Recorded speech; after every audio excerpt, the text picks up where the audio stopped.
여러분, 제 남편은 요양원에 맡긴 지 불과 2달 만에 싸늘한 주검으로 돌아왔습니다. 안녕하십니까? 저는 올해 74 김경자입니다. 오늘 이렇게 여러분께 제 이야기를 들려드리는 건 정말 쉽지 않은 결정이었습니다. 하지만 더 이상 침묵할 수가 없었습니다. 제 남편 박영호, 그 사람이 어떻게 세상을 떠났는지, 그리고 저희 가족이 겪은 고통을 꼭 말씀드려야겠다는 생각이 들었습니다. 혹시라도 지금 듣고 계시는 분 중에 부모님이나 배우자를 요양원에 모시고 계신 분들이 계시다면 제 이야기가 조금이라도 도움이 되었으면 좋겠습니다.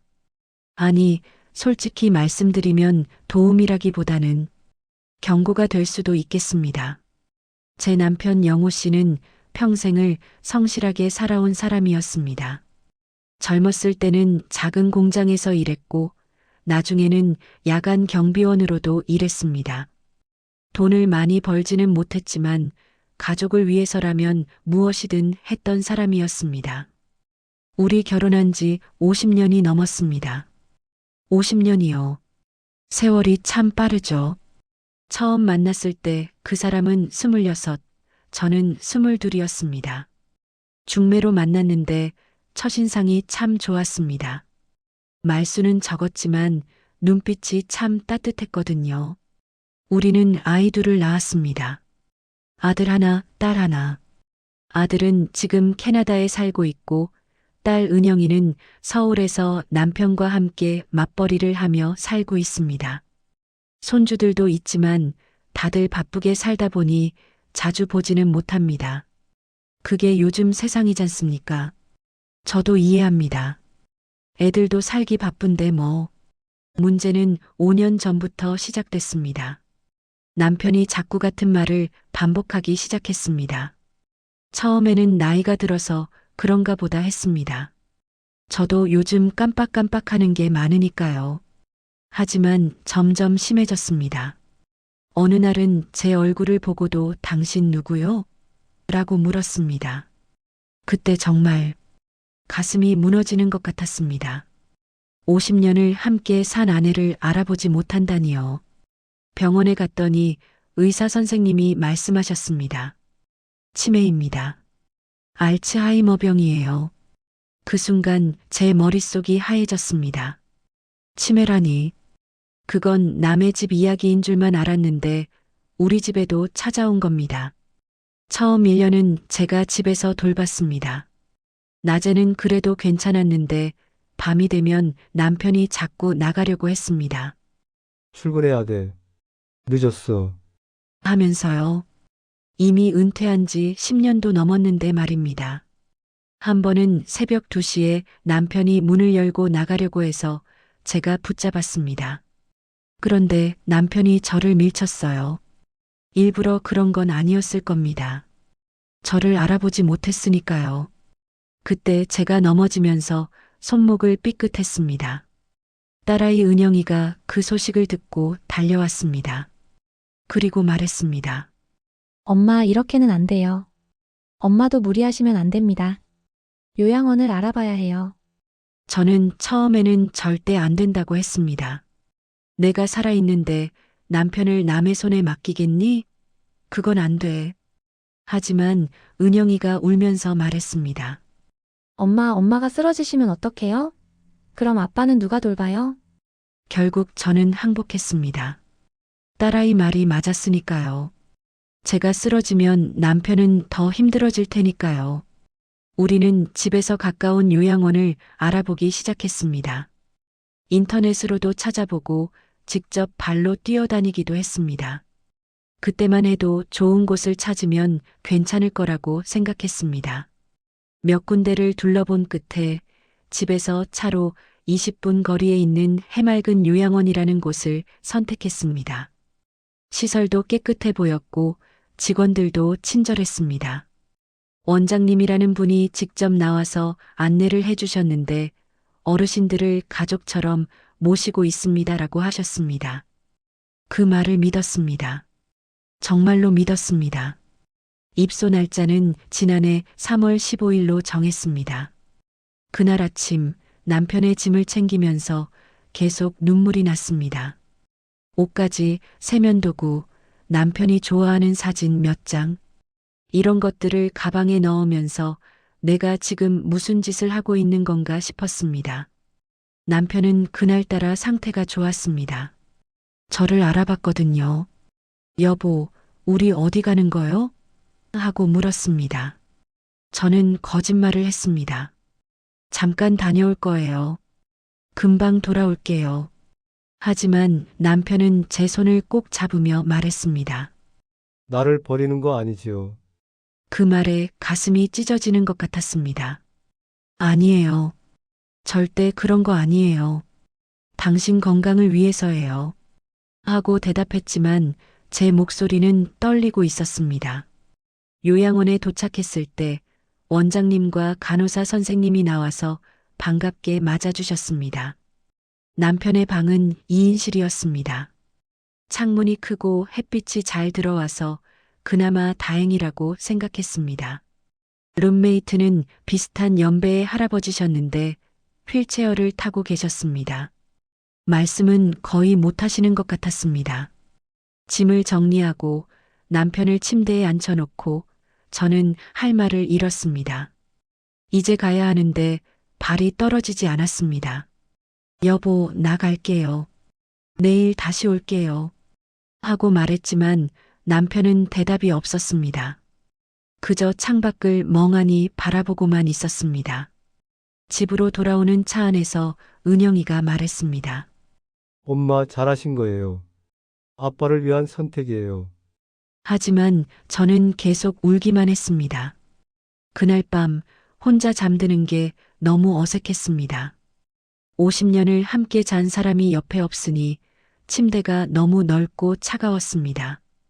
다음 날 아침 해가 뜨자마자 요양원으로 향했습니다.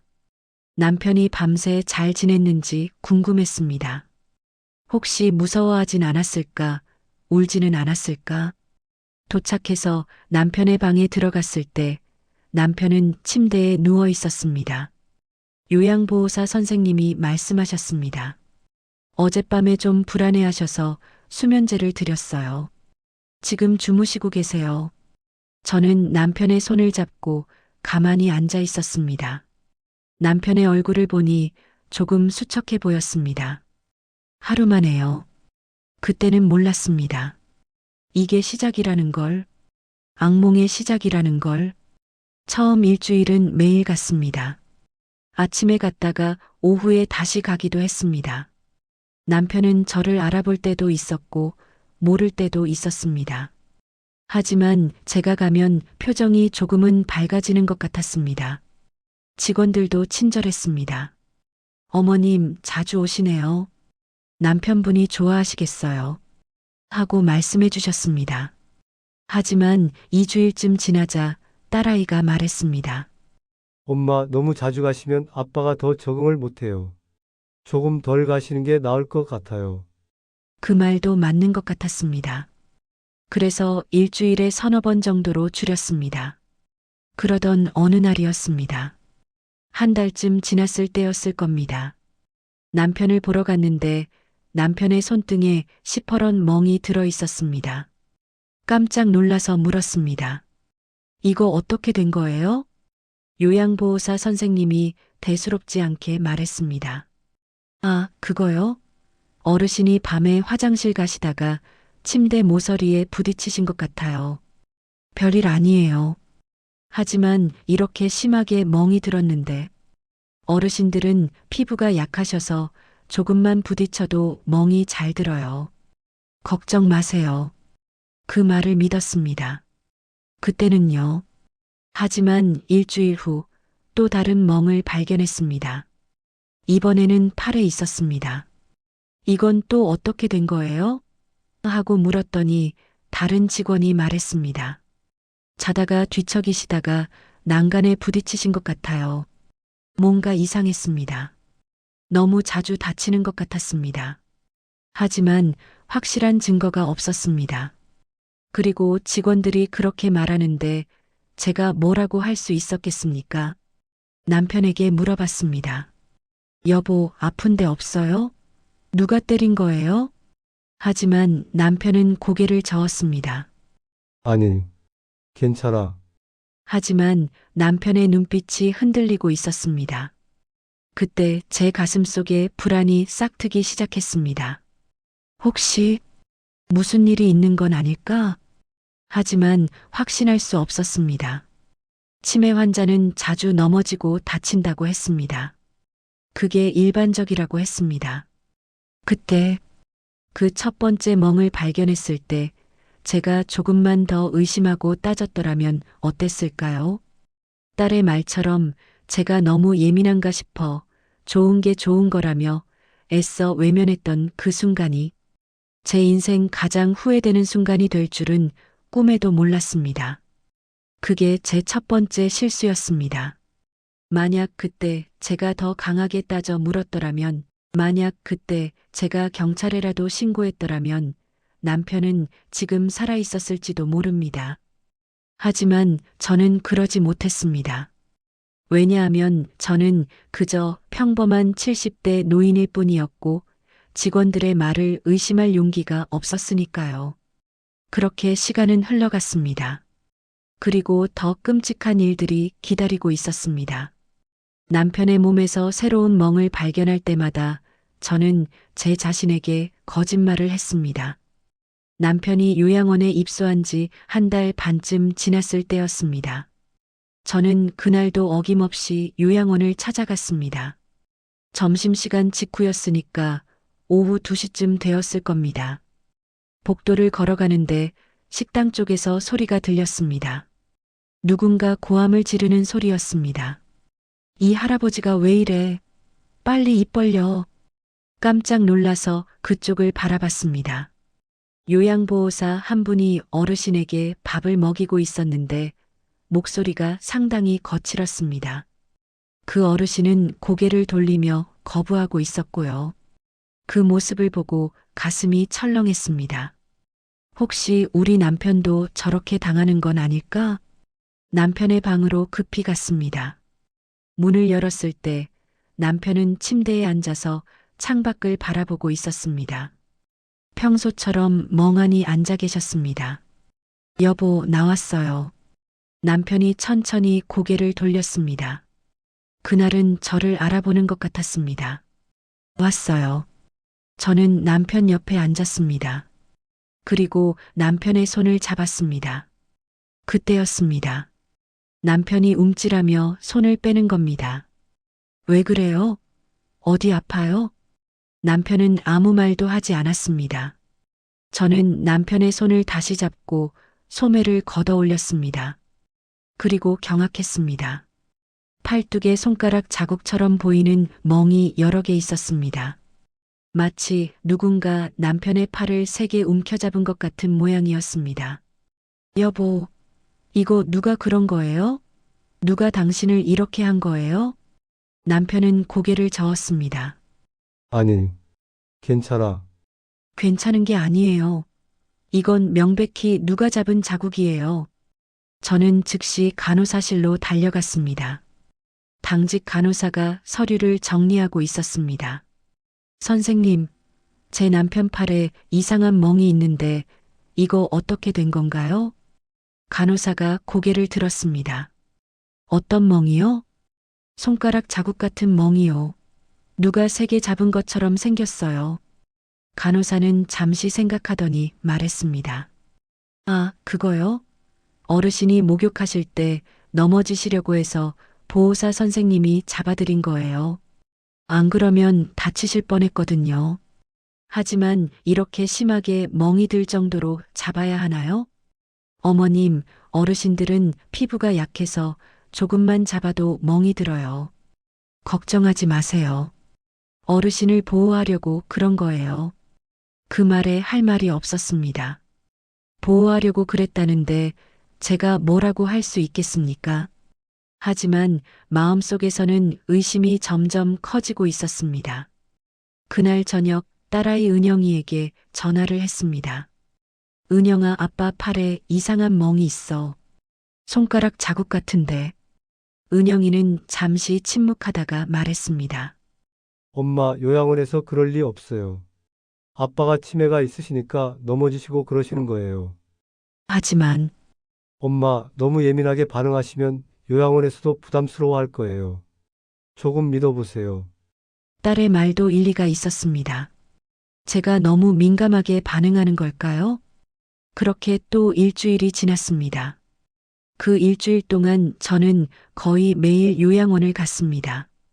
예고 없이 갑자기 가기도 하고 시간대를 바꿔서 가기도 했습니다. 혹시라도 뭔가 이상한 일이 있나 확인하고 싶었습니다. 하지만 제가 있을 때는 모든 게 평화로워 보였습니다. 직원들은 친절했고 남편도 조용히 있었습니다. 역시 내가 오해했나 보다. 그렇게 생각하려고 애썼습니다.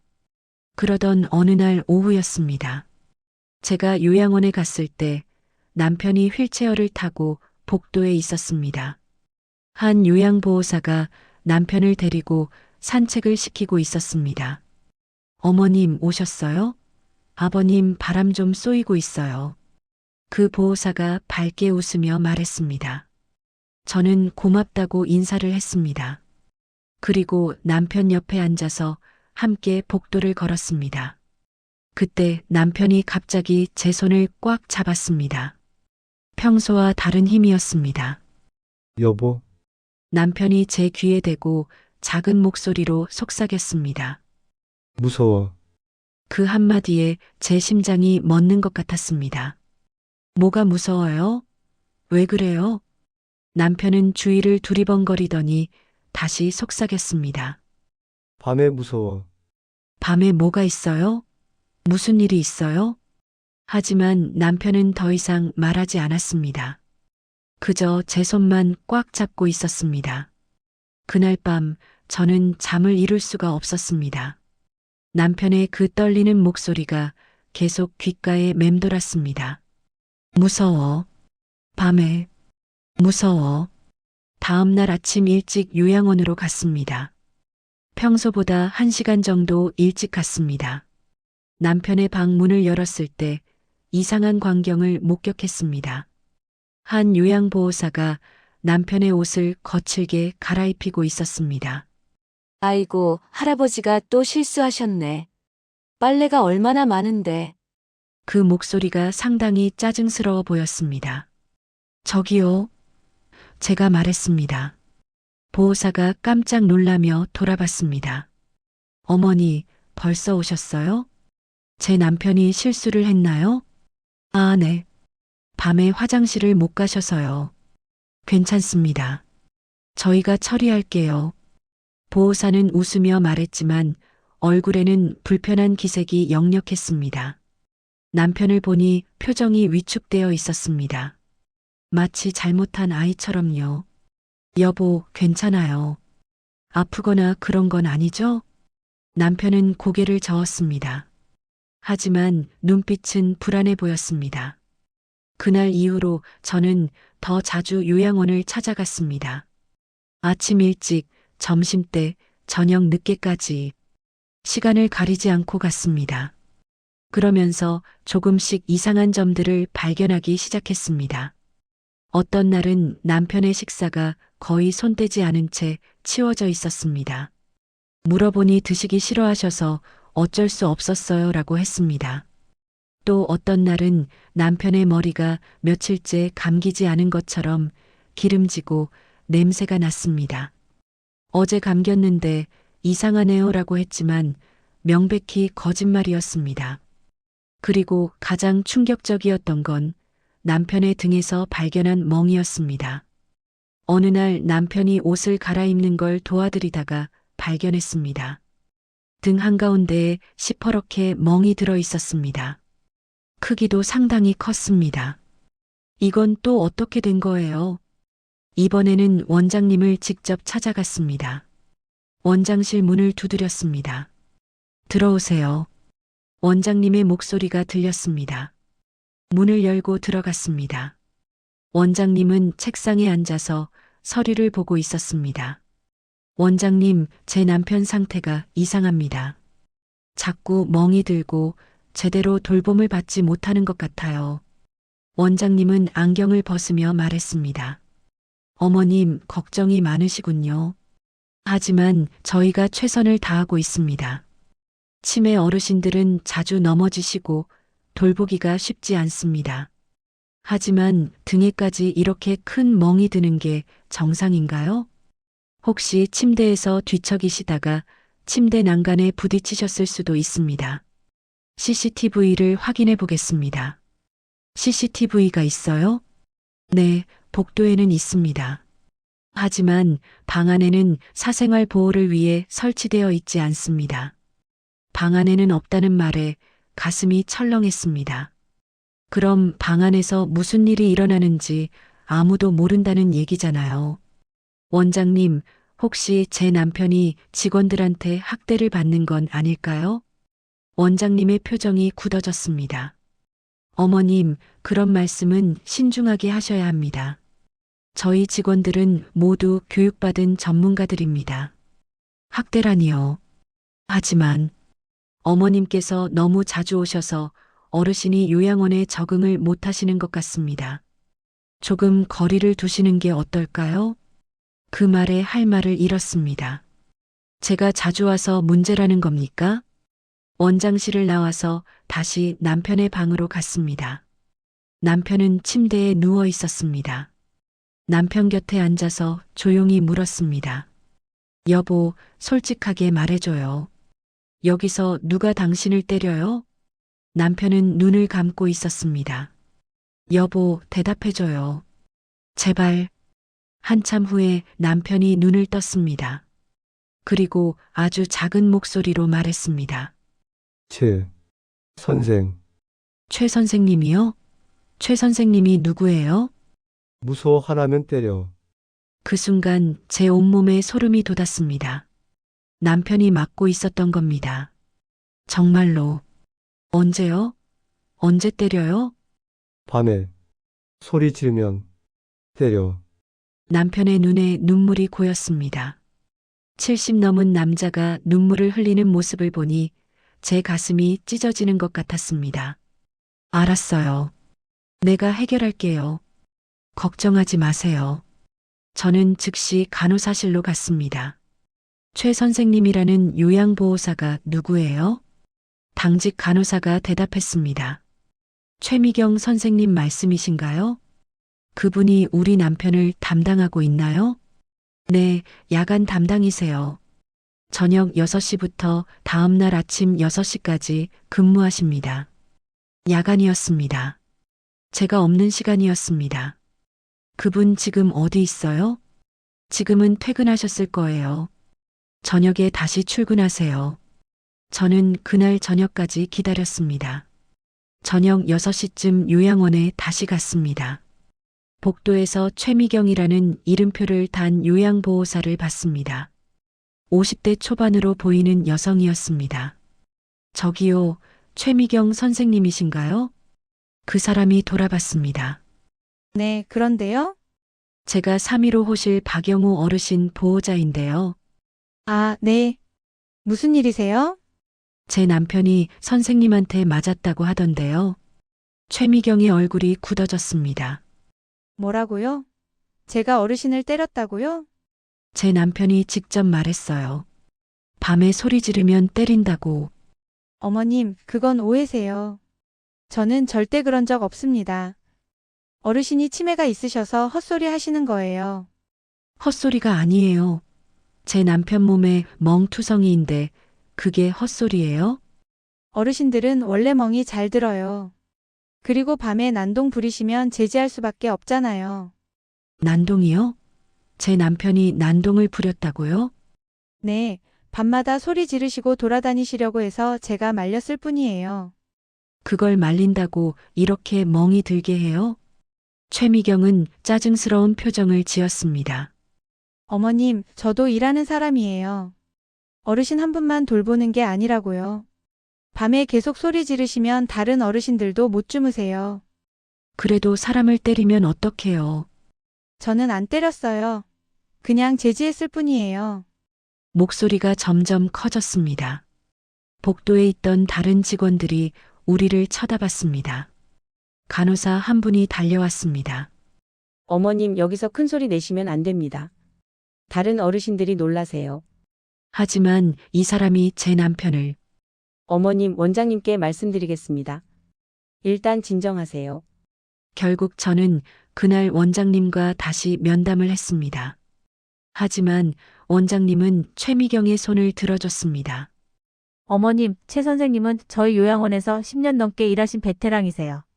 그런 분이 어르신을 학대할 리 없습니다. 하지만 제 남편이 어르신이 치매가 있으셔서 혼란스러워 하시는 겁니다. 그리고 야간에는 어르신들이 선망 증상을 보이시는 경우가 많습니다. 환각을 보시기도 하고요. 저는 무력감을 느꼈습니다. 아무도 제 말을 믿지 않았습니다.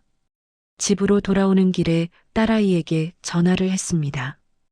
은영아, 아빠가 요양원에서 맡고 있어. 직접 말했어. 엄마, 아빠가 치매 있으시잖아요. 착각하실 수도 있어요. 착각이 아니야. 멍 자국을 내가 직접 봤어. 엄마, 요양원에 맡긴 거 후회하시는 거예요? 그럼 아빠를 다시 모셔오시게요? 저는 대답할 수 없었습니다. 남편을 집으로 모셔오면 제가 또 돌봐야 합니다. 하지만 저는 이미 한계였습니다. 은영아, 엄마, 제 말 들어보세요. 일단 조금만 더 지켜보세요. 만약 진짜 문제가 있으면 그때 옮기든지 하면 돼요. 딸의 말처럼 조금 더 지켜보기로 했습니다. 하지만 제 마음속에는 불안과 죄책감이 자리 잡았습니다. 내가 남편을 지켜주지 못하고 있구나. 그날 밤 저는 악몽을 꿨습니다. 남편이 어두운 방에서 누군가에게 맡고 있는 꿈이었습니다. 남편이 살려줘라고 외치는데 저는 움직일 수가 없었습니다.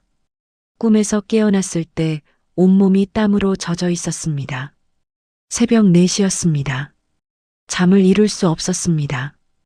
결국 새벽 5시에 요양원으로 향했습니다. 아직 어두웠습니다. 요양원에 도착했을 때 야간 근무자가 깜짝 놀랐습니다. 어머님, 이 시간에 왜 오셨어요? 제 남편 보러 왔어요. 아니, 면회 시간이 아니라서요. 제 남편이에요. 언제든 볼 수 있어야죠. 저는 남편의 방으로 갔습니다. 문을 열었을 때 남편은 침대에서 웅크리고 있었습니다. 여보, 남편이 천천히 고개를 들었습니다. 그리고 제 얼굴을 보자 눈물을 흘렸습니다. 여보, 왜 울어요? 무슨 일 있었어요? 남편은 떨리는 손으로 자기 뺨을 가리켰습니다. 불을 켜고 자세히 보니 뺨이 붉게 부어 있었습니다. 누가 당신을 때렸어요? 남편은 고개를 저었습니다. 무서워서 말하지 못하는 것 같았습니다. 그때 제 안에서 무언가 폭발했습니다. 분노였습니다. 이제 더 이상 참을 수 없었습니다. 저는 간호사실로 달려갔습니다. 지금 당장 경찰 부르세요. 제 남편이 맞았어요. 야간 근무 간호사가 당황하며 말했습니다. 어머님, 진정하세요. 무슨 일이세요? 제 남편 뺨이 부었어요. 누가 때린 거예요? 어머님, 혹시 어르신이 자다가 뒤척이시다가 부딪히신 건 아닐까요? 그만 거짓말해요. 이게 부딪힌 상처예요? 명백히 맞은 거잖아요. 목소리가 복도에 울려 퍼졌습니다. 다른 방에서 어르신들이 깨어났습니다. 어머님, 조용히 해주세요. 다른 어르신들이 조용히 하라고요? 제 남편이 이렇게 맞았는데 어떻게 조용히 해요? 결국 원장님이 급히 연락을 받고 요양원에 왔습니다. 원장님은 저를 원장실로 데려갔습니다. 어머님, 이러시면 곤란합니다. 다른 보호자들에게도 불안감을 줄 수 있어요. 제가 문제예요? 제 남편을 때린 사람이 문제 아니에요? 어머님, 증거가 있으세요? CCTV에도 아무것도 안 나와 있어요. 방 안에는 CCTV가 없다고 하셨잖아요.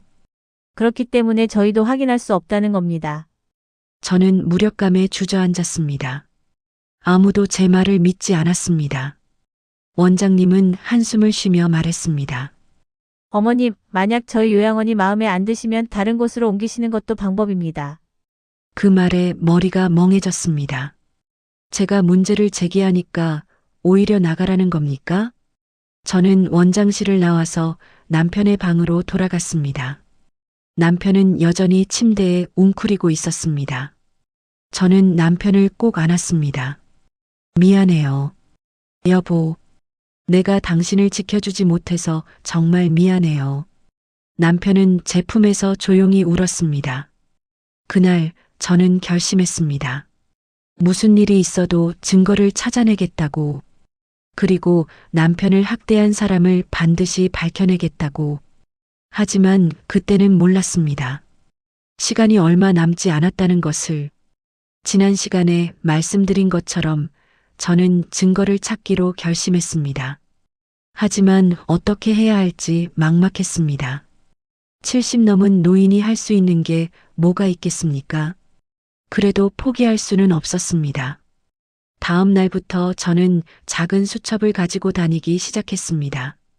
남편의 몸 상태를 날짜별로 기록하기로 한 겁니다. 언제, 어디에, 어떤 상처가 있었는지 사진을 찍고 메모를 했습니다. 제 오래된 휴대전화로 사진을 찍는 게 쉽지 않았습니다. 손이 떨려서 흔들린 사진도 많았습니다. 하지만 그래도 증거는 증거니까요. 요양원 방문 시간도 불규칙하게 바꿨습니다. 어제는 아침에 갔으면 오늘은 점심에, 내일은 저녁에 가는 시기였습니다. 예고 없이 갑자기 찾아가기도 했습니다. 직원들은 점점 불편한 기색을 보였습니다.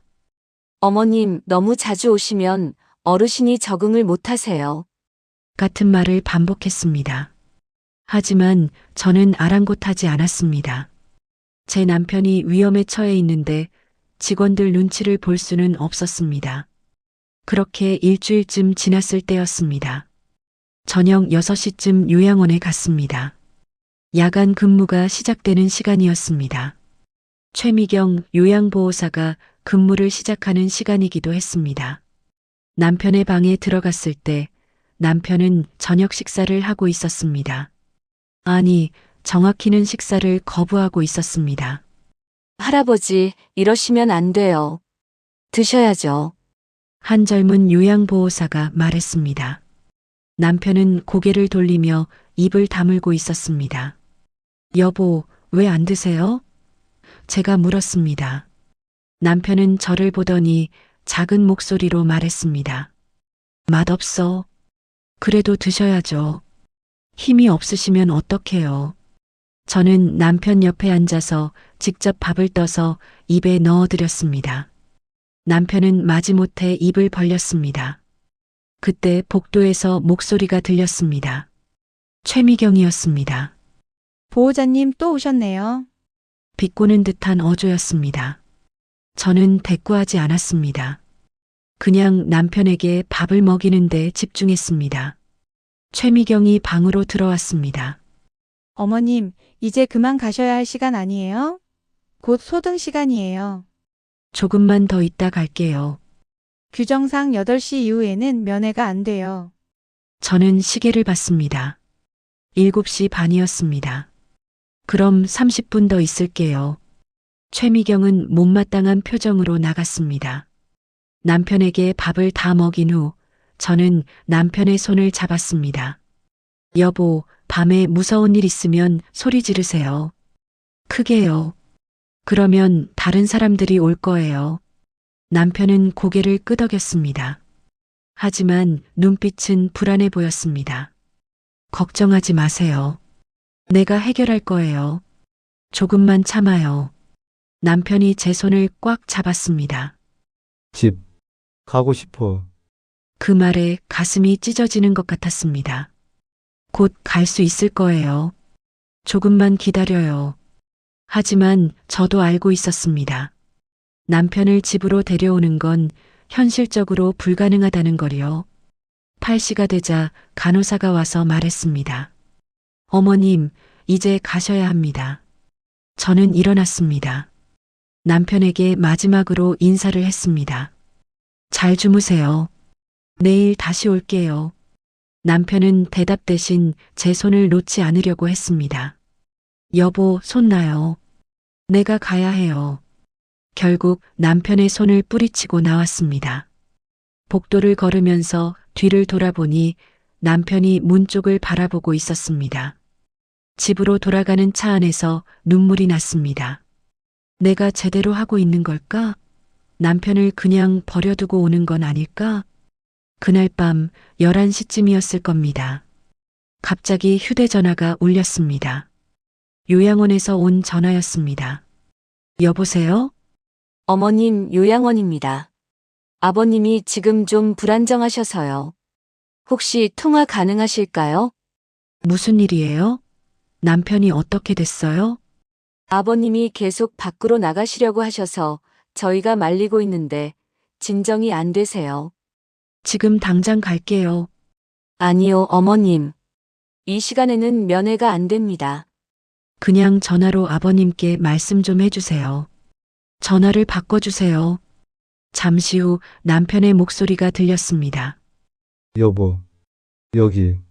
무서워. 집 가고 싶어. 여보, 진정해요. 괜찮아요. 내일 아침에 갈게요. 싫어. 지금. 데리러 와. 여보, 제발 진정해요. 소리 지르지 말고. 그때 전화가 끊겼습니다. 다시 전화를 걸었습니다. 간호사가 받았습니다. 아버님 진정하셨어요. 수면제를 드렸습니다. 걱정 마세요. 제가 지금 가면 안 될까요?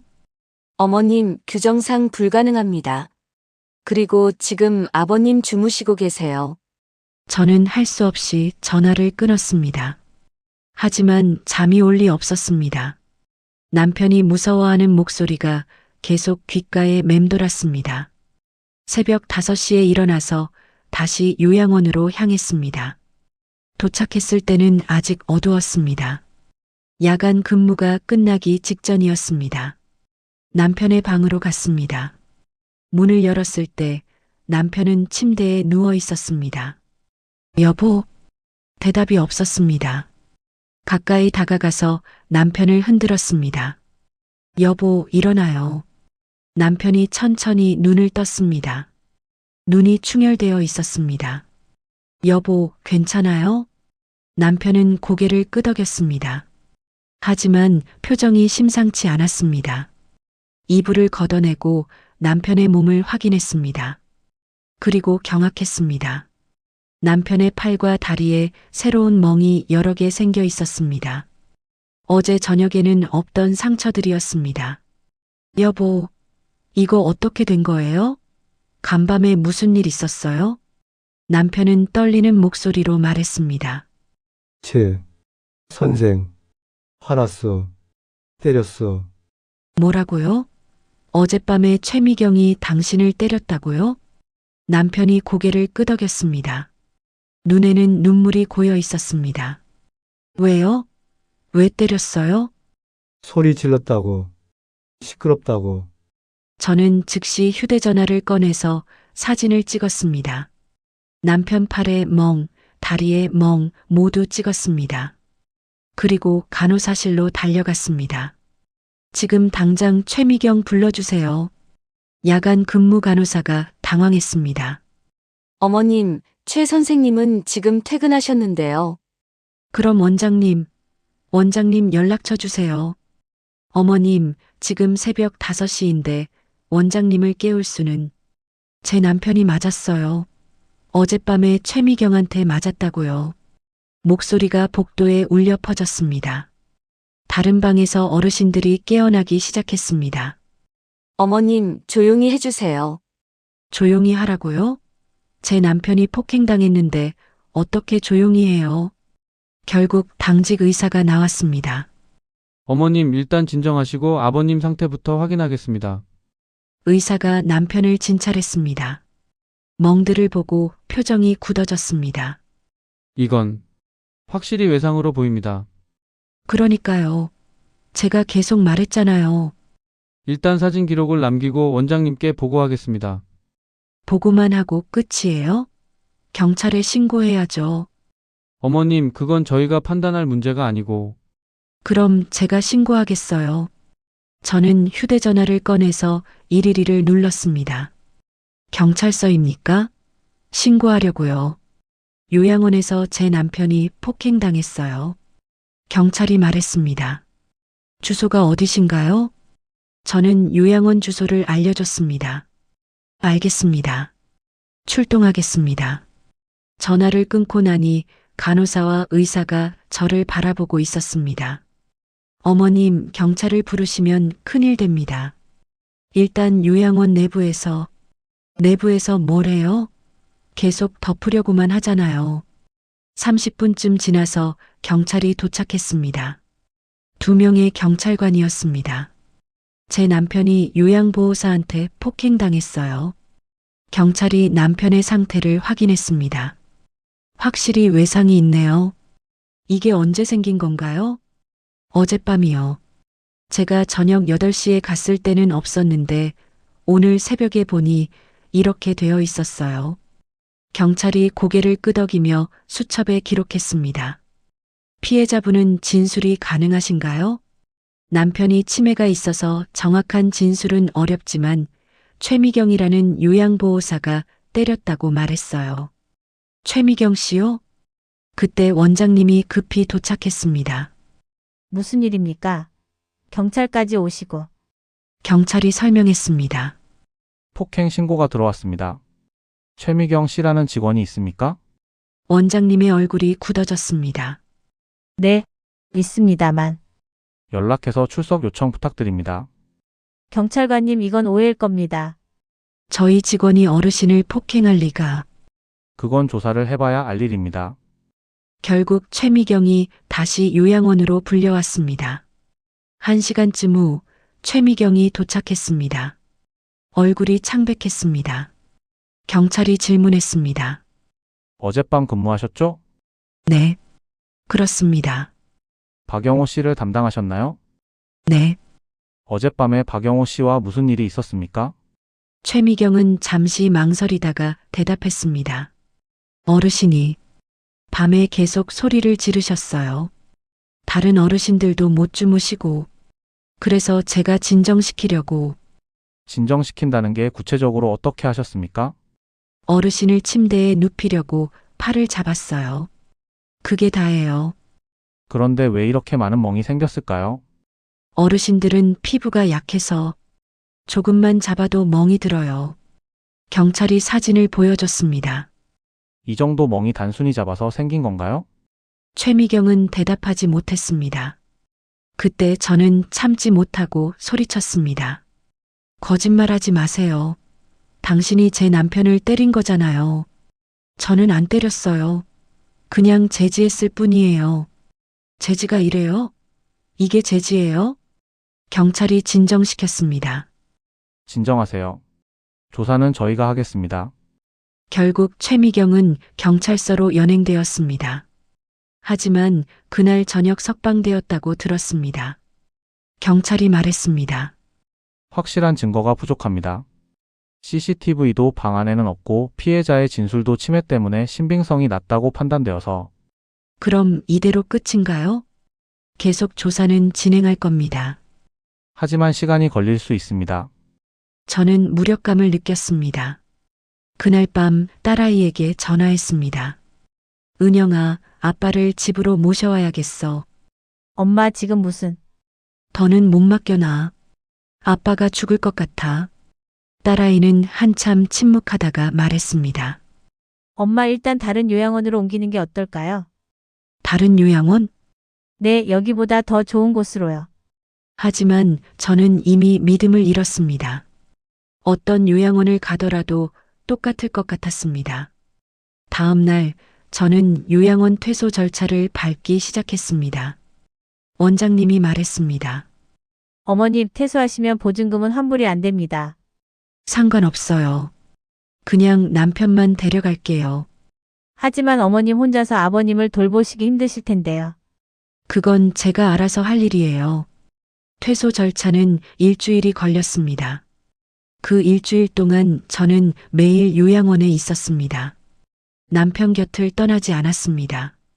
최미경은 정직 처분을 받았다고 들었습니다. 하지만 해고는 아니었습니다. 그 일주일 동안 남편의 상태는 조금씩 나아지는 것 같았습니다. 제가 옆에 있으니 안심하는 것 같았습니다. 여보, 곧 집에 가요. 조금만 참아요. 남편은 고개를 끄덕였습니다. 그리고 작은 목소리로 말했습니다. 고마워. 그 말에 눈물이 났습니다. 얼마 만에 듣는 고맙다는 말인지 모르겠습니다. 퇴소 하루 전날이었습니다. 저는 남편의 짐을 정리하고 있었습니다. 옷가지, 세면도구, 사진들. 그때 한 직원이 찾아왔습니다. 이선주라는 사회복지사였습니다. 어머님, 잠깐 말씀 좀 드려도 될까요? 무슨 일이세요? 이선주는 주위를 둘러보더니 작은 목소리로 말했습니다. 사실은 제가 아는 게 있어서요. 뭘 아신다고요? 최미경 씨가 다른 어르신들도 때린 적이 있어요. 제 심장이 뛰기 시작했습니다. 정말이에요? 네, 하지만 제가 말하면 제 일자리가 날아갈 거예요. 그래서 지금까지 말 못했어요. 그럼 왜 지금 말씀하시는 거예요? 어머님이 경찰에 신고하신 걸 보고 용기를 낸 거예요. 더 이상 이러면 안 될 것 같아서요. 증거가 있으세요? 이선주는 휴대전화를 꺼냈습니다. 제가 몰래 녹음한 게 있어요. 최 씨가 다른 직원한테 자랑하듯이 말하는 거요. 어르신들이 말 안 들으면 한 대씩 쳐줘야 한다고. 저는 그 녹음 파일을 받았습니다. 이걸 경찰에 제출하셔야 해요. 하지만 제 이름은 절대 밝히지 마세요. 제발요. 알겠습니다. 고맙습니다. 이선주는 황급히 자리를 떴습니다. 저는 즉시 경찰에 연락했습니다. 새로운 증거가 생겼어요. 녹음 파일이 있습니다. 경찰이 그 파일을 받았습니다. 그리고 다시 수사를 시작했습니다. 다음 날 드디어 퇴소하는 날이었습니다. 남편을 휠체어에 태우고 요양원을 나왔습니다. 남편이 요양원 건물을 돌아보며 말했습니다. 다시는 안 와. 그래요. 다시는 안 올 거예요. 집으로 가는 차 안에서 남편은 창밖을 바라봤습니다. 네, 집에 가는 거예요. 남편의 얼굴에 미소가 번졌습니다. 오랜만에 보는 미소였습니다. 하지만 저는 알고 있었습니다. 이게 끝이 아니라는 걸. 남편의 몸과 마음에 남은 상처는 쉽게 아물지 않을 거라는 걸. 그리고 무엇보다 시간이 얼마 남지 않았다는 걸. 남편을 집으로 데려온 지 사흘째 되던 날, 저는 제 인생에서 가장 끔찍한 순간을 맞이했습니다. 남편을 요양원에서 데려온 날, 저는 안도했습니다.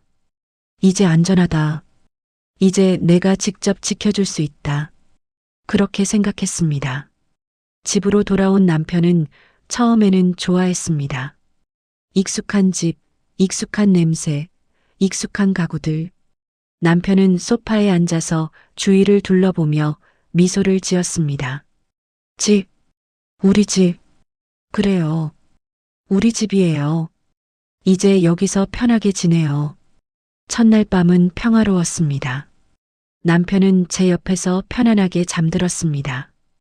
오랜만에 저도 깊이 잠들 수 있었습니다.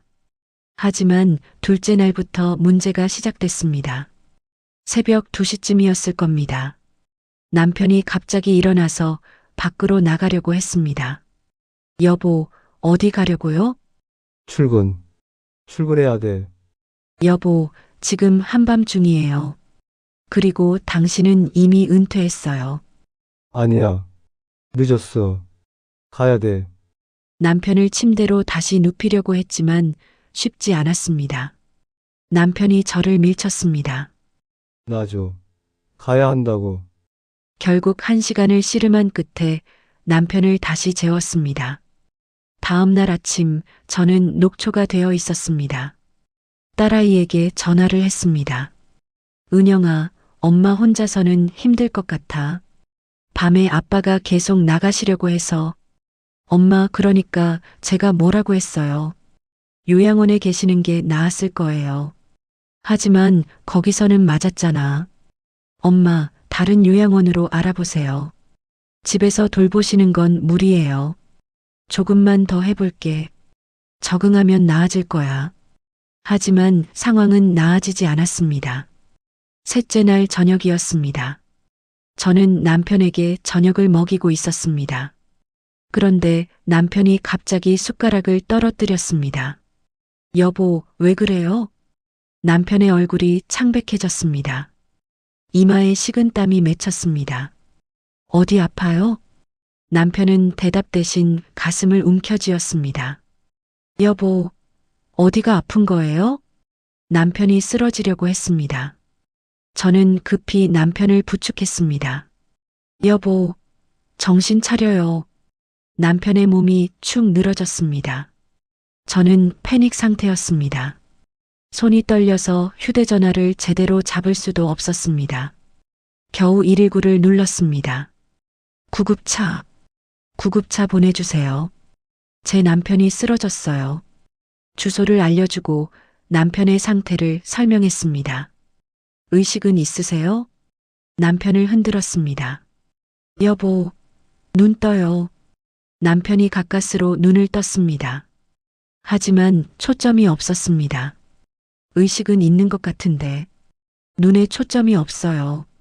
알겠습니다. 곧 도착하겠습니다. 구급차가 오기까지 10분이 걸렸습니다. 하지만 그 10분이 1년 같았습니다. 저는 남편의 손을 꽉 잡고 계속 말했습니다. 여보, 괜찮아요. 곧 병원 가요. 버텨요. 제발 버텨요. 남편은 희미하게 고개를 끄덕였습니다. 구급대원들이 도착했습니다. 남편을 들것에 옮겼습니다. 보호자분도 같이 가셔야 합니다. 저는 황급히 가방을 챙겨서 구급차에 탔습니다. 구급차 안에서 대원이 남편의 상태를 확인했습니다. 혈압이 많이 높네요. 당뇨는 있으세요? 네, 당뇨 있어요. 최근에 머리를 다치신 적은요? 요양원에서 맞았어요. 멍이 많이 들었어요. 대원의 표정이 굳어졌습니다. 언제요? 한 달 전쯤부터요. 여러 번 맞았어요. 머리도 맞았나요? 잘 모르겠어요. 몸에만 멍이 있었는데. 대원은 더 이상 묻지 않고 병원에 연락했습니다. 응급환자 이송합니다. 78세 남성, 의식 저하, 고혈압, 외상 이력 있음. 병원에 도착했습니다. 응급실이었습니다. 의사들이 달려왔습니다. 남편을 응급실로 옮겼습니다. 보호자분은 밖에서 기다려주세요. 저는 응급실 밖 대기실에 앉았습니다. 시계를 봤습니다. 밤 9시였습니다. 딸아이에게 전화를 했습니다. 은영아, 아빠가 쓰러졌어. 지금 병원이야. 뭐라고요? 어느 병원이에요? 병원 이름을 알려줬습니다. 지금 바로 갈게요. 엄마, 진정하세요. 전화를 끊고 멍하니 앉아 있었습니다. 제발 괜찮게 해주세요. 1시간쯤 지났을 때 의사가 나왔습니다. 환자 보호자세요? 네, 맞습니다. 제 남편이 어떻게 됐어요? 지금 CT 촬영을 했는데요. 뇌출혈이 발견됐습니다. 뇌출혈이요? 경막하 출혈입니다. 머리에 외상을 받으신 적이 있으세요? 요양원에서 폭행을 당했어요. 의사의 표정이 심각해졌습니다. 언제부터요? 한 달 전쯤부터 여러 번.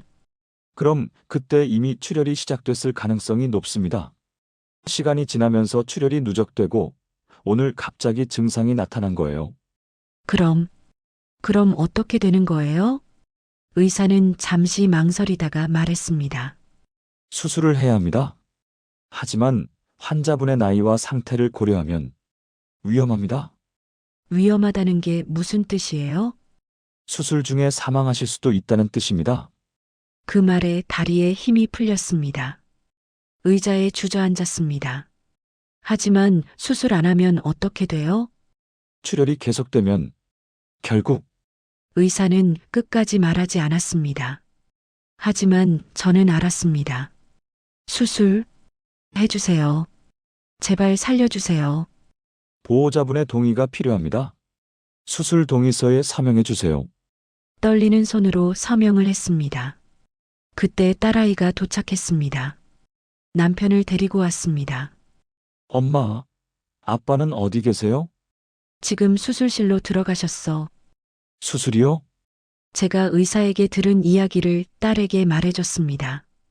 딸아이의 얼굴이 하얗게 질렸습니다. 요양원에서 맞은 게 원인이라고요? 그렇대. 딸아이가 울기 시작했습니다. 엄마, 이게 무슨 일이에요? 아빠가 저는 딸을 안았습니다. 하지만 저도 눈물이 났습니다. 우리는 그렇게 수술실 앞에서 기다렸습니다. 수술은 4시간이 걸렸습니다. 그 4시간 동안 저는 계속 기도했습니다. 신을 믿지 않는 저였지만 그날만큼은 간절히 기도했습니다. 제발, 제발 살려주세요. 제발. 새벽 2시쯤 수술실 문이 열렸습니다. 의사가 나왔습니다. 수술복을 입은 채였습니다. 저는 벌떡 일어났습니다. 선생님, 제 남편은. 의사는 고개를 저었습니다. 그 순간 제 세상이 무너졌습니다. 죄송합니다. 최선을 다했지만 더 이상 들리지 않았습니다. 귀가 먹먹했습니다. 안 돼요. 안 돼. 이럴 수 없어요. 무릎이 꺾였습니다. 바닥에 주저앉았습니다. 딸아이가 저를 붙잡고 함께 울었습니다. 아빠, 아빠, 사위가 저희를 위로했지만 아무 소용이 없었습니다. 의사가 말했습니다. 출혈이 너무 심했습니다. 그리고 뇌 손상도 광범위했습니다. 환자분이 이미 오래전부터 여러 번 충격을 받으신 것 같습니다. 선생님, 이게 폭행 때문이에요? 요양원에서 맞은 게 원인이에요? 의사는 고개를 끄덕였습니다. 네, 외상성 뇌출혈입니다. 머리에 반복적으로 충격을 받으면 이렇게 될 수 있습니다. 특히 고령의 환자분들은 더 위험합니다. 그럼 이건 살인이잖아요. 의사는 대답하지 않았습니다.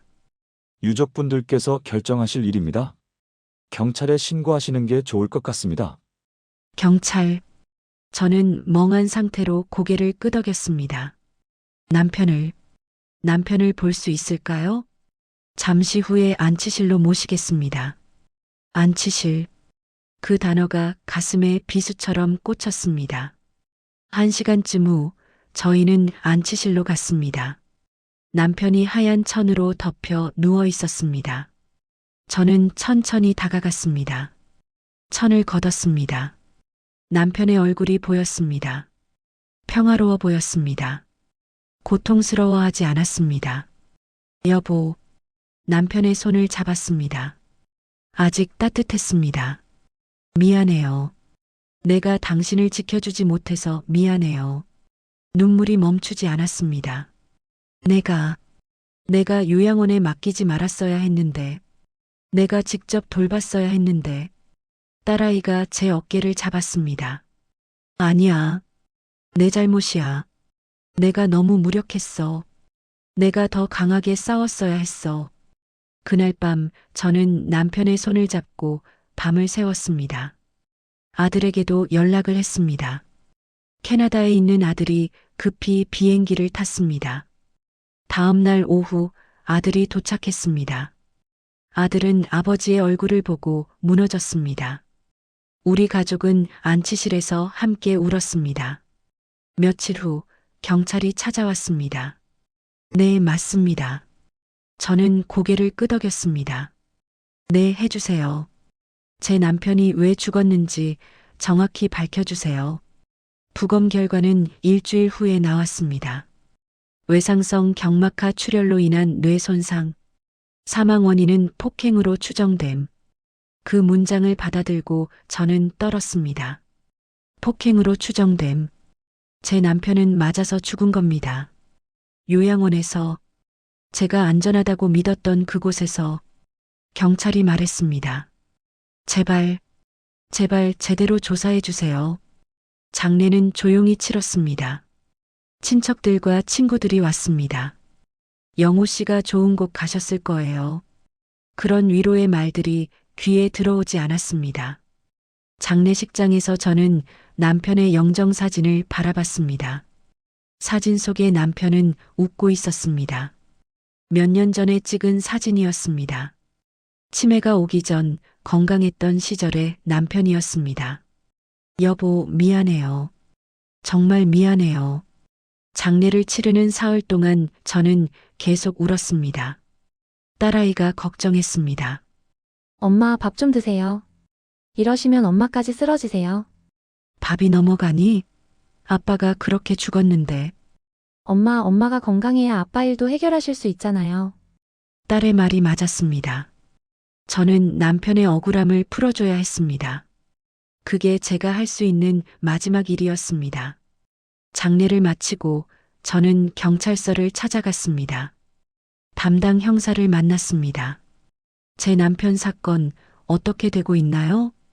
최미경 씨를 조사하고 있습니다. 하지만 직접적인 증거를 찾기가 쉽지 않습니다. 부검 결과는요?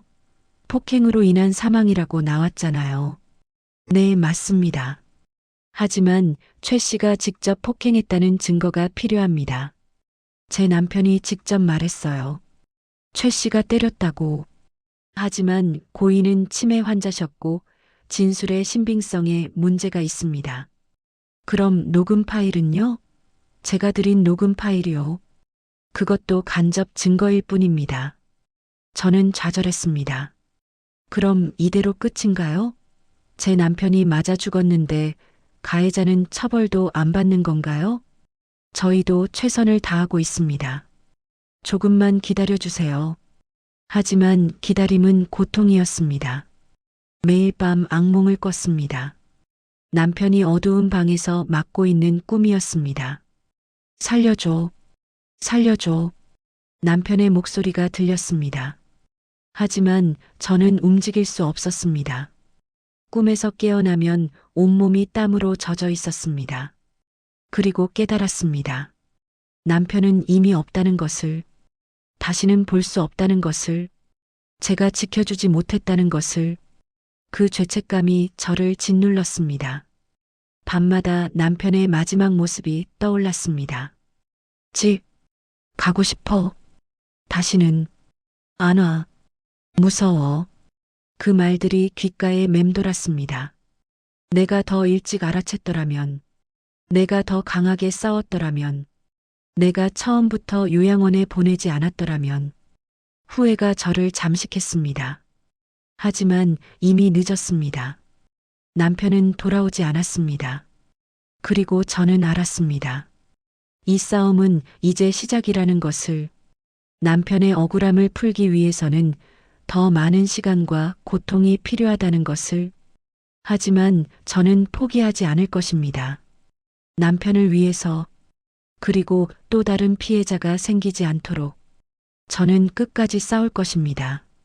남편의 장례를 치른 후 저는 침묵하는 대신 세상을 향해 외치기로 결심했습니다. 남편이 세상을 떠난 지 2주가 지났습니다. 하지만 제게는 슬퍼할 시간조차 없었습니다. 해야 할 일이 너무 많았습니다. 장례를 치르고 집으로 돌아왔을 때 집은 너무나 조용했습니다. 남편의 빈자리가 너무 크게 느껴졌습니다. 거실에 남편이 앉아있던 소파, 식탁에 남편의 자리, 침대 옆에 남편의 슬리퍼, 모든 게 남편을 떠올리게 했습니다. 밤이 되면 더 힘들었습니다.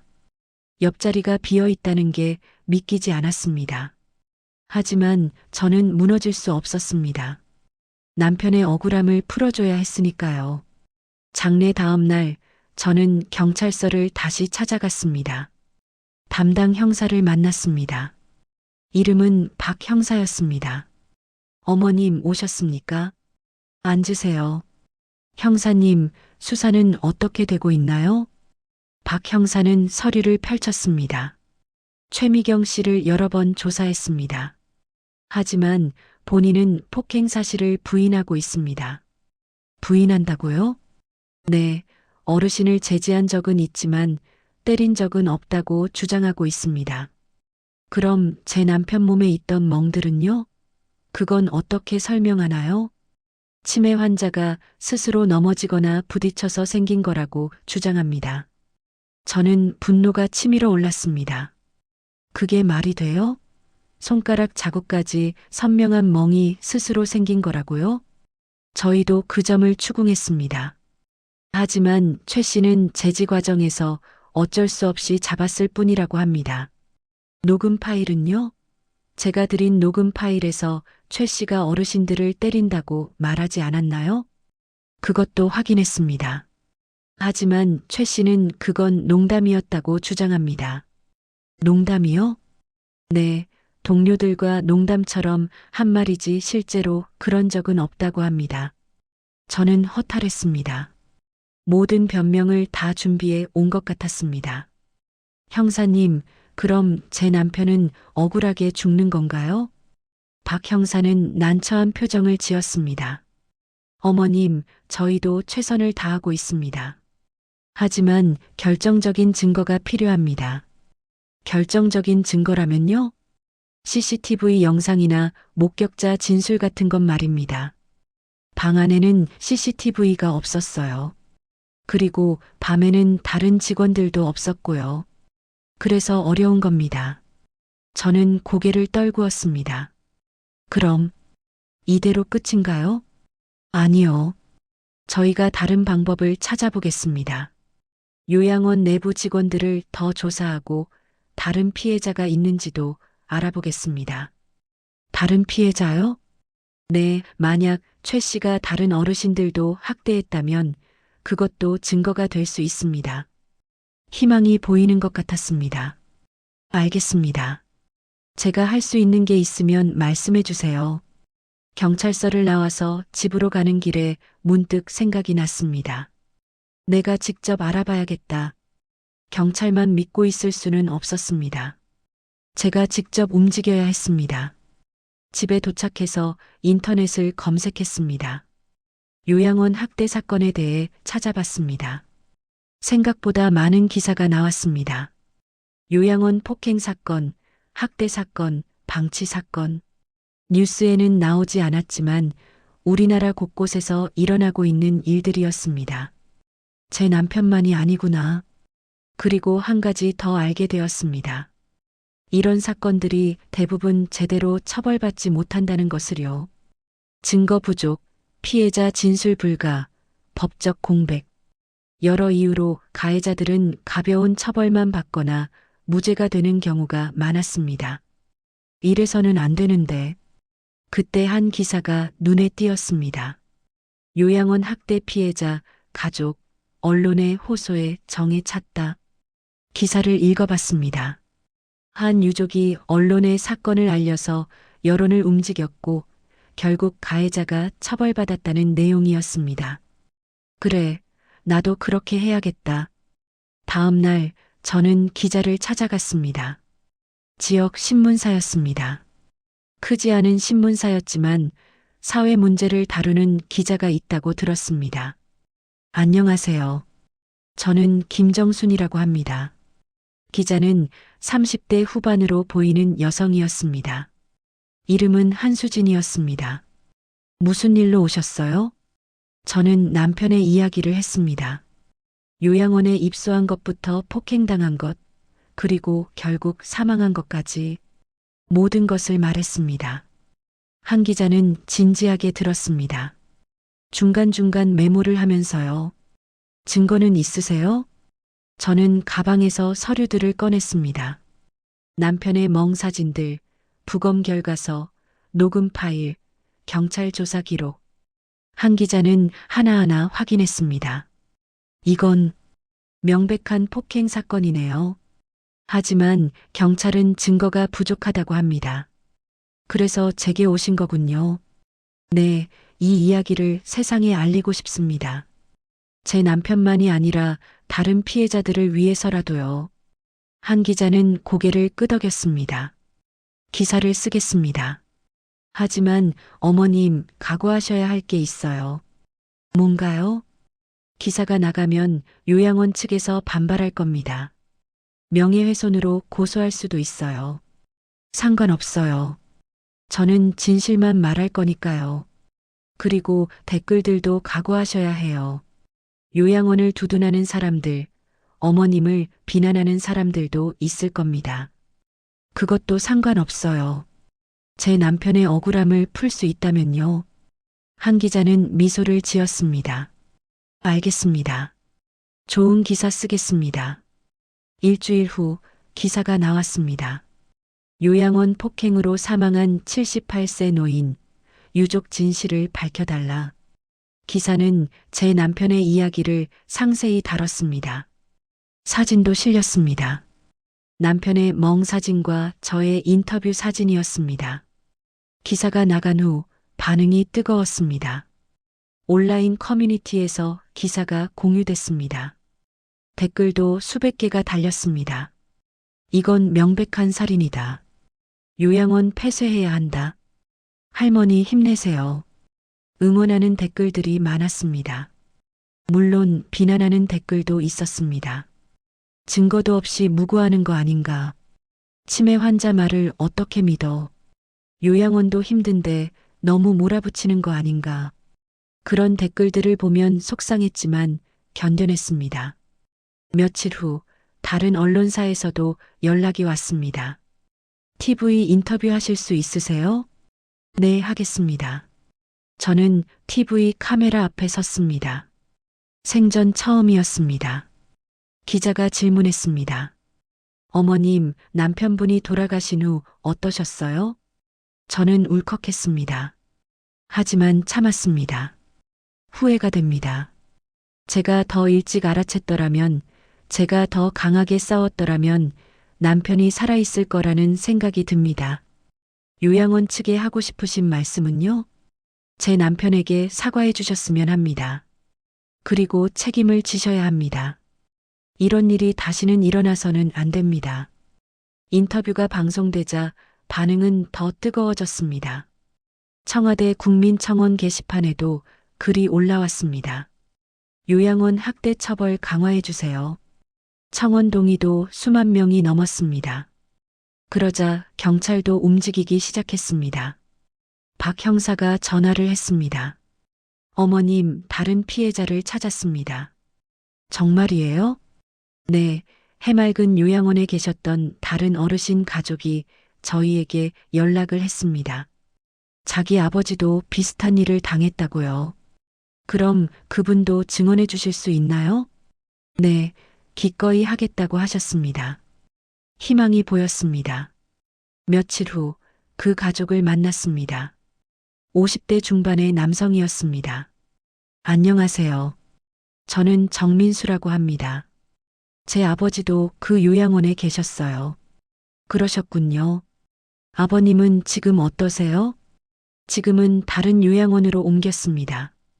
하지만 그때 일이 트라우마로 남아서 힘들어하세요. 무슨 일이 있었나요? 정민수 씨는 이야기를 시작했습니다. 제 아버지도 치매가 있으세요. 해맑은 요양원에 1년 정도 계셨는데 자꾸 멍이 들어있는 거예요. 처음에는 넘어져서 그런 줄 알았는데 나중에 아버지가 말씀하셨어요. 최 선생이라는 사람이 때린다고요. 최미경이요? 네, 맞아요. 저도 요양원에 따졌는데 증거가 없다고 하더라고요. 그래서 결국 다른 요양원으로 옮겼습니다. 그때 신고는 안 하셨어요? 하려고 했는데 아버지가 더 이상 그 일을 말하기 싫어하셨어요. 그냥 잊고 싶다고 하셔서 저도 넘어갔습니다. 그런데 기사를 보고 다시 생각하게 됐어요. 제가 그때 신고했더라면 김정순 어머님의 남편분은 안 돌아가셨을지도 모른다는 생각에 정민수 씨의 눈에 눈물이 맺혔습니다. 아니에요. 그건 당신 잘못이 아니에요. 어머님, 제가 증언하겠습니다. 경찰 조사에도 협조하겠습니다. 고맙습니다. 정말 고맙습니다. 그 후로 또 다른 피해자들이 나타나기 시작했습니다. 한 분은 팔이 부러졌고, 한 분은 갈비뼈에 금이 갔습니다. 모두 같은 요양원, 같은 요양보호사에게 당한 일이었습니다. 경찰은 재조사를 시작했습니다. 최미경을 다시 소환했고 이번에는 여러 피해자들의 증언이 있었습니다. 그리고 결정적으로 요양원 내부 직원인 이선주 사회복지사가 공식 증언을 하기로 했습니다.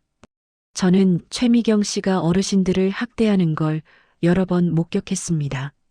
하지만 말하면 제 일자리가 위험하다고 생각해서 침묵했습니다. 정말 죄송합니다. 이선주 씨의 증언은 결정적이었습니다. 내부 직원의 목격 증언이었으니까요. 검찰도 움직이기 시작했습니다. 최미경을 상해치사 혐의로 기소했습니다. 그리고 요양원 원장도 업무상 과실치사 혐의로 함께 기소됐습니다. CCTV를 설치하지 않고 직원 관리를 제대로 하지 않은 책임이었습니다. 드디어 재판이 시작됐습니다. 첫 공판날 저는 법정에 갔습니다. 딸아이와 아들이 함께 갔습니다. 법정에 들어서니 긴장이 됐습니다. 생전 처음 들어가는 법정이었습니다. 피고인석에 최미경이 앉아 있었습니다. 저와 눈이 마주쳤습니다. 최미경은 고개를 돌렸습니다. 재판이 시작됐습니다. 검사가 기소 내용을 낭독했습니다. 피고인 최미경은 2024년 4월부터 5월까지 해맑은 요양원에서 근무하며 피해자 박영호 씨를 수차례 폭행했고 그 결과 피해자는 외상성 뇌출혈로 사망했습니다. 최미경의 변호사가 반박했습니다. 피고인은 폭행한 사실이 없으며 피해자의 사망은 기저질환에 의한 것입니다. 재판은 몇 달간 계속됐습니다. 증인들이 나왔습니다.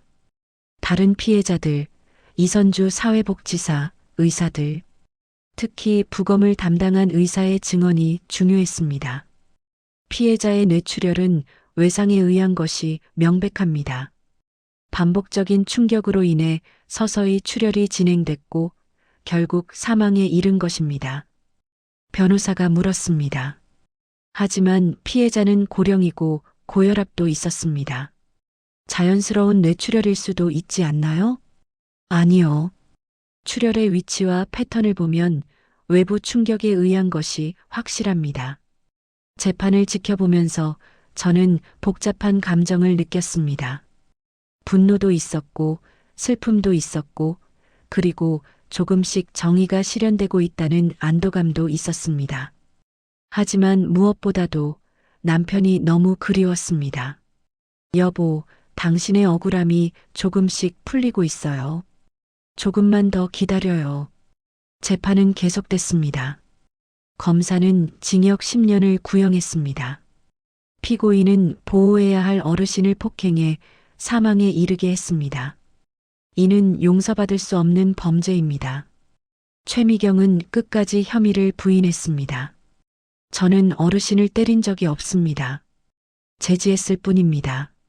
하지만 증거는 명백했습니다. 여러 피해자들의 증언, 목격자의 진술, 부검 결과, 녹음 파일. 판사는 심리를 마치고 선고 날짜를 정했습니다. 그리고 드디어 선고일이 왔습니다. 선고일 아침, 저는 남편의 영정사진을 가슴에 안고 법정으로 향했습니다. 본문, 안녕하십니까? 김정순입니다. 오늘이 마지막 이야기입니다. 선고일은 10월 2일이었습니다. 남편이 세상을 떠난 지 넉 달이 지난 날이었습니다. 그날 아침 저는 평소보다 일찍 일어났습니다. 잠을 제대로 못 잤습니다. 긴장 때문이었을 겁니다. 옷장에서 검은색 옷을 꺼냈습니다. 남편의 영정사진도 챙겼습니다. 법정에 가져가려고요. 딸아이와 아들이 함께 가겠다고 했습니다. 사위와 며느리도 왔습니다. 가족이 모두 모였습니다. 엄마, 오늘 좋은 결과 있을 거예요. 딸아이가 제 손을 잡았습니다. 그래야 할 텐데. 그래야 아빠한테 면목이 서지. 법원으로 가는 차 안에서 저는 남편의 사진을 바라봤습니다. 여보, 오늘 당신의 억울함이 풀릴 거예요. 조금만 기다려요. 법원에 도착했을 때 기자들이 많이 와 있었습니다. 카메라가 여러 대였습니다. 김정순 어머님, 오늘 소감 한마디 부탁드립니다. 저는 카메라를 향해 말했습니다. 오늘 정의가 실현되기를 바랍니다. 제 남편뿐만 아니라 모든 요양원 어르신들을 위해서요. 법정에 들어갔습니다. 방청석이 거의 꽉 찼습니다. 언론 관계자들, 다른 피해자 가족들, 시민단체 사람들, 모두가 오늘의 판결을 지켜보러 온 것이었습니다. 피고인석에 최미경이 앉았습니다. 수척해 보였습니다. 재판 기간 동안 구속되어 있었으니까요. 옆에는 요양원 원장도 앉아 있었습니다. 원장은 보석으로 풀려나 있었지만 표정이 어두웠습니다. 재판장이 서류를 펼쳤습니다. 이제 선고를 하겠습니다. 법정이 조용해졌습니다. 숨소리조차 들릴 것 같았습니다. 재판장이 말하기 시작했습니다. 피고인 최미경은 요양보호사로서 피해자 박영호 씨를 돌보는 위치에 있었습니다. 하지만 피고인은 그 책임을 저버리고 피해자를 수차례 폭행했습니다. 최미경이 고개를 숙였습니다. 증거와 증인들의 진술을 종합한 결과 피고인의 폭행 사실이 명백히 인정됩니다. 피해자는 반복적인 폭행으로 뇌출혈을 일으켰고 결국 사망에 이르렀습니다. 재판장의 목소리가 법정에 울려 퍼졌습니다. 이는 단순한 업무상 과실이 아닙니다. 보호해야 할 노인을 학대한 중대한 범죄입니다. 저는 가슴이 두근거렸습니다. 따라서 본 재판부는 피고인 최미경에게 징역 7년을 선고합니다. 7년. 검사가 구형한 10년보다는 적었지만 그래도 실형이었습니다. 방청석에서 박수 소리가 났습니다. 재판장이 제지했습니다. 조용히 하십시오. 재판장은 계속했습니다. 그리고 피고인은 출소 후 3년간 노인 관련 시설에서 근무할 수 없습니다. 이것도 중요한 판결이었습니다. 최미경이 다시는 요양원에서 일할 수 없다는 뜻이었습니다. 다음, 피고인 해맑은 요양원 원장 김모 씨에 대한 판결입니다. 원장이 일어섰습니다. 피고인은 요양원을 운영하면서 CCTV 설치 의무를 위반했고 직원 관리를 소홀히 했습니다. 이로 인해 학대가 발생했고 피해자가 사망했습니다. 따라서 본 재판부는 피고인에게 징역 2년, 집행유예 3년을 선고합니다. 그리고 사회봉사 200시간을 명합니다. 집행유예였습니다. 감옥에는 가지 않는다는 뜻이었습니다. 조금 아쉬웠지만 그래도 유죄 판결을 받았다는 게 중요했습니다. 그리고 해맑은 요양원은 6개월간 영업정지 처분을 받습니다. 이것도 의미 있는 판결이었습니다. 이상으로 선고를 마치겠습니다. 재판장이 망치를 내리쳤습니다. 또? 그 소리와 함께 재판이 끝났습니다. 저는 그 자리에 주저앉아서 울었습니다. 여보, 당신의 억울함이 풀렸어요. 이제 편히 쉬세요. 딸아이와 아들이 저를 부축했습니다. 법정을 나오니 기자들이 몰려왔습니다. 어머님, 판결에 대해 어떻게 생각하세요? 저는 눈물을 닦고 말했습니다. 감사합니다. 판결이 완벽하지는 않지만 그래도 정의가 실현됐다고 생각합니다. 앞으로 계획은 어떻게 되시나요? 요양원 학대가 다시는 일어나지 않도록 법과 제도가 개선되도록 계속 노력하겠습니다. 마지막으로 남편분께 하고 싶으신 말씀은요? 저는 가슴에 안고 있던 남편의 사진을 꺼냈습니다. 여보, 사랑해요. 그리고 미안해요. 당신을 제대로 지켜주지 못해서 정말 미안해요. 목이 메었습니다. 더 이상 말을 잇지 못했습니다. 그날 저녁 판결 소식이 뉴스에 나왔습니다. 요양원 폭행 사망 사건, 가해자 실형 선고. 앵커가 말했습니다. 이번 판결은 요양원 학대 문제에 경종을 울렸다는 평가를 받고 있습니다. 유족의 끈질긴 노력이 정의를 실현시켰습니다. 뉴스를 보면서 저는 복잡한 감정을 느꼈습니다. 기쁨도 있었지만 남편이 돌아오지 않는다는 슬픔도 있었습니다. 며칠 후 국회에서 연락이 왔습니다. 요양원 학대 방지법을 개정하려고 합니다. 증인으로 출석해 주시겠습니까? 네, 가겠습니다. 저는 국회에 갔습니다. 복지위원회 회의실이었습니다. 국회의원들 앞에서 저는 증언했습니다. 제 남편은 요양원에서 맞아 죽었습니다. CCTV가 없었고 직원 관리가 허술했기 때문입니다. 모든 요양원 방에 CCTV를 의무적으로 설치해야 합니다.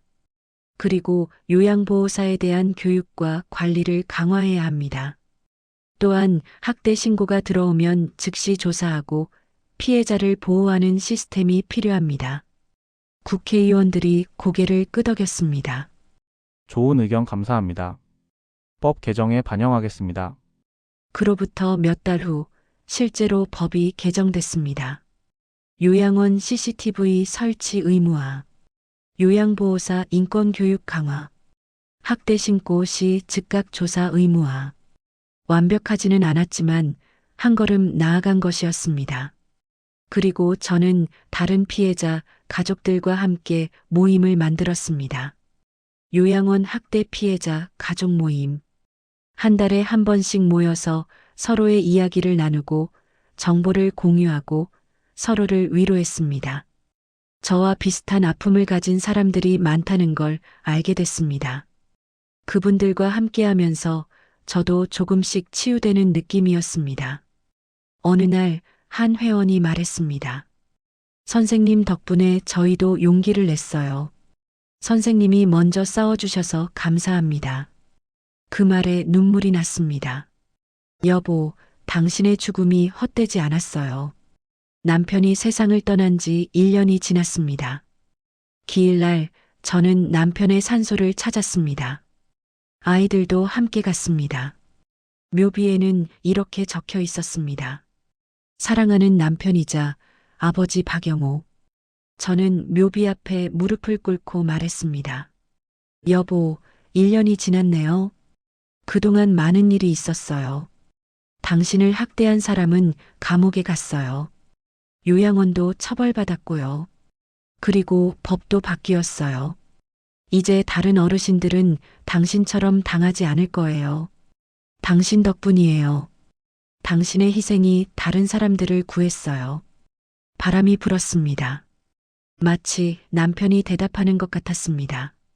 여보, 나도 이제 조금 살아볼게요. 당신 걱정하지 말고 편히 쉬어요. 50년을 함께 살았지만 더 함께하지 못해서 아쉬워요. 다음 생에 다시 만나요. 그때는 꼭 당신을 지켜줄게요. 집으로 돌아오는 길에 딸아이가 물었습니다. 엄마, 괜찮으세요? 괜찮아. 이제는 좀 괜찮아진 것 같아. 엄마 정말 대단하세요. 아빠도 자랑스러워 하실 거예요. 그 말에 미소가 지어졌습니다. 집에 도착해서 저는 남편의 사진을 보았습니다. 거실벽에 걸린 가족 사진이었습니다. 남편과 저, 그리고 아이들이 함께 찍은 사진이었습니다. 여보, 당신을 잊지 않을게요. 평생 기억할 거예요. 그리고 저는 알았습니다. 남편은 비록 제 곁에 없지만 제 마음속에 영원히 살아있다는 것을요. 여러분, 여기까지가 제 이야기입니다. 긴 이야기를 끝까지 들어주셔서 감사합니다. 혹시 지금 이 방송을 들으시는 분 중에 부모님이나 배우자를 요양원에 모시고 계신 분이 계시다면 부디 자주 찾아가 주세요. 그리고 조금이라도 이상한 점이 있으면 즉시 확인하세요. CCTV가 제대로 설치되어 있는지, 직원들이 어르신들을 어떻게 대하는지, 어르신들이 불안해하지는 않는지, 작은 관심이 큰 비극을 막을 수 있습니다. 그리고 만약 학대를 발견하셨다면 침묵하지 마세요. 신고하세요. 싸우세요. 저처럼 나중에 후회하지 마시고 지금 바로 행동하세요. 요양원은 어르신들이 편히 쉬는 곳이어야 합니다. 두려워하는 곳이 아니라요. 우리 모두가 관심을 가진다면, 우리 사회가 조금씩 바뀐다면 제 남편 같은 비극은 다시는 일어나지 않을 겁니다. 제 남편 박영호는 이제 고통 없는 곳에서 편히 쉬고 있습니다. 하지만 그의 이야기는 여전히 살아 있습니다. 여러분의 마음속에서 말입니다. 다시 한번 감사드립니다. 그리고 부디 여러분의 가족을 지켜주세요. 제가 하지 못한 일을 여러분은 꼭 하시길 바랍니다. 이 이야기는 실제 사건을 바탕으로 재구성한 것입니다. 지금도 우리나라 곳곳의 요양원에서는 비슷한 일들이 일어나고 있습니다. 우리의 관심과 행동이 필요합니다. 여러분의 이야기도 들려주세요. 만약 여러분도 비슷한 경험이 있으시거나 하고 싶은 이야기가 있으시다면 댓글로 남겨주세요. 여러분의 댓글 하나하나가 다른 분들에게 큰 위로와 힘이 됩니다. 그리고 이 이야기가 도움이 되셨다면 좋아요를 눌러주시고 더 많은 분들이 들으실 수 있도록 공유해주세요. 구독 버튼을 누르시면 앞으로도 의미 있는 시니어 사연들을 계속 들으실 수 있습니다. 여러분 한 분 한 분의 관심이 세상을 바꿉니다. 도움이 필요하신 분들을 위한 정보. 노인학대 신고 1577-1389 24시간 상담 가능. 요양원 학대 신고 보건복지부 콜센터 129. 법률 상담 대한법률구조공단 132. 여러분의 가족을 지켜주세요. 그리고 다른 가족들도 함께 지켜주세요. 함께 만드는 안전한 노후, 여러분의 관심에서 시작됩니다.